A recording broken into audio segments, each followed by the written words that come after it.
U.S. Secretary of Treasury Janet Yellen is in South Africa. The visit is aimed at strengthening areas of cooperation.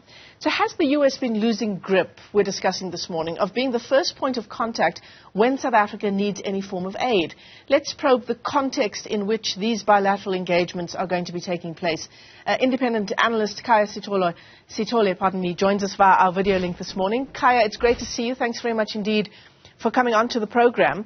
I'll get to Sergei Lavrov's visit to South Africa this week in just a moment, but let's begin here. South Africa hosting Russian and Chinese forces next month for what's being called a joint naval exercise. Naledi Pandor, our minister, calling it an exercise with friends.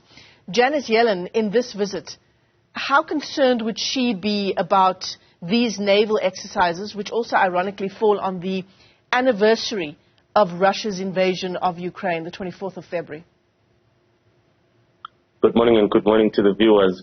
I think we cannot obviously ignore the fact that there are these geopolitical contestations between the West and the East. And I suppose when we look at what South Africa is trying to do, South Africa is trying to give the impression that it takes a neutral stance in these particular matters. So if our Russian friends say we'd like you to collaborate, we're not going to say no. And if our American friends say we'd like to collaborate, we're not going to say no. But what both these superpowers also acknowledge is that you have to be able to essentially show the power that you have, or the influence that you have on these particular countries, by being very explicit in that we regard them as friends. So you do not send a mere functionary, you send someone as senior as Lavrov, and you send someone as senior as Yellen, in order to be able to exhibit that we do actually take this partner seriously, and we also want to be able to keep them on our side. So, of course, it's been a very interesting game that's being played out here, where South Africa said, look, we've said that we're neutral, so we're not going to say no to a request from the United States. We're not going to say no to a request from Russia. And we're also not going to say no to our Russian and Chinese friends saying that we'd like to collaborate on some military exercises. Whether it is a game that South Africa will be able to survive in the long run is something we have to wait and see. Yeah. And, of course, South Africa, as a foreign nation, has every right to conduct its foreign relations as it sees fit and to its own benefit. Yes, of course. But what we also know is that behind the scenes, there's always the question of trade-offs. And the nature of these trade-offs is that one particular country may say, look, guys, would like to help you in this particular area, would like to collaborate in that area, but we are uncomfortable with the other parties that you're engaging with. So perhaps until we sort of see that you are moving closer to us rather than to them, then we're going to withhold some of those particular collaborations, whether it's in the area of aid, whether it's in the area of research and other similar collaborations. Then that becomes the backdoor conversation that you and I will never be privy to. But it is quite simply clear that no country is going to say, well, it's fine if you collaborate with whom we perceive as our enemies, we're still going to give you everything that you ask for. It just doesn't happen that easily. Yeah, to be a fly on the wall as those discussions take place, right?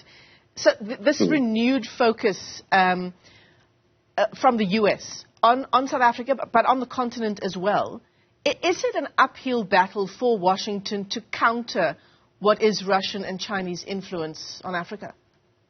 Yeah. I think if you look over the past 20 to 25 years in particular, China, for example, has grown its influence in Africa in many ways.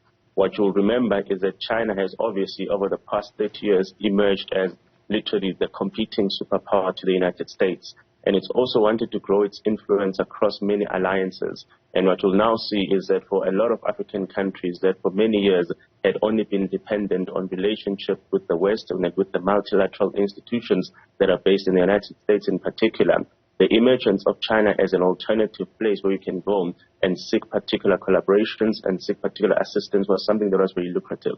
And of course, China took advantage of that.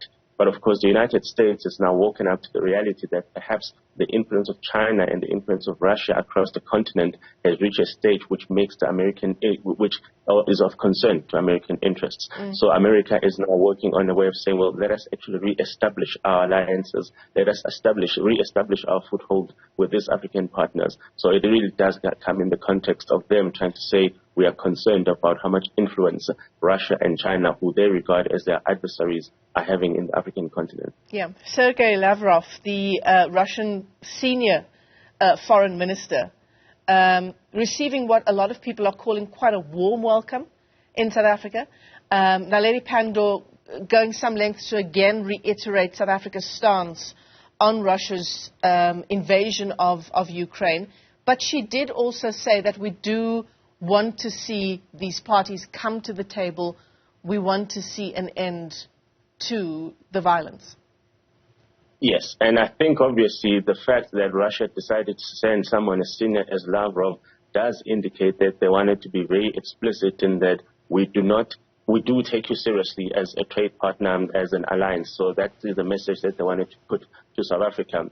But also it's quite important to remember that over the past year, there has been a question asked about South Africa's perceived sense of ambivalence towards responding to the Ukraine conflict. So a lot of its Western allies would have expected South Africa to condemn Russia like they did, but South Africa took the position that, well, actually, a condemnation doesn't get us anywhere. So, of course, in light of that, Russia has seen South Africa as maybe not a supporter of the conflict, but at least a country that has said that, look, until we know better or until we're in a position to make a different opinion, we are not going to issue a statement one way or another. And I think that's quite important in the context of not alienating any of the parties, because the key problem here is that in diplomatic circles, you tend to live with the consequences of your actions. So if you press the button too early and you condemn someone and then they emerge as a victim, then that might come with them withdrawing some of the support that you previously had.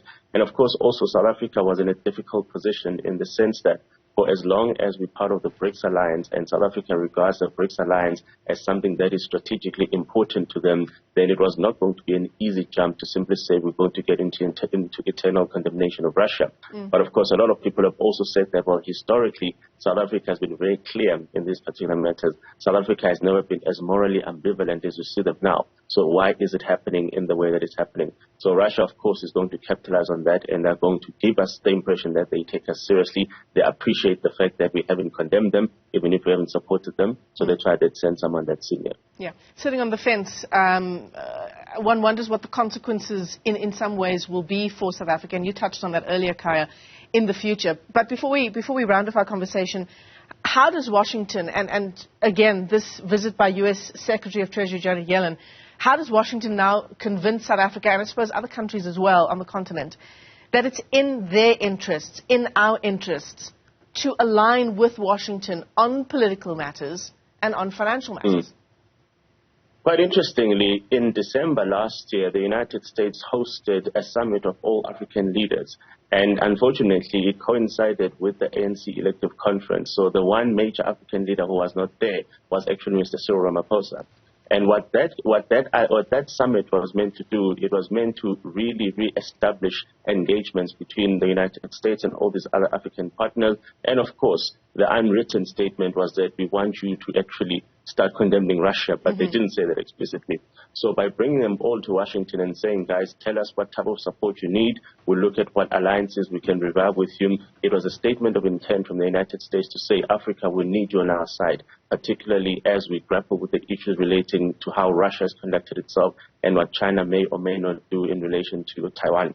So in relation to that, South Africa was the missing voice in that particular conversation. And I think the strategic response by the United States was to say, well, actually, we cannot leave out South Africa in that particular conversation. And if Mr. Cyril Ramaphosa couldn't make it to the summit, well, let us send someone as senior as Janet Yellen to South Africa to re-engage and actually re-establish these alliances. So you didn't come to us, we'll come to you. Khaya, as you said, it would be great to just be a fly on the wall in those conversations that are taking place behind closed doors.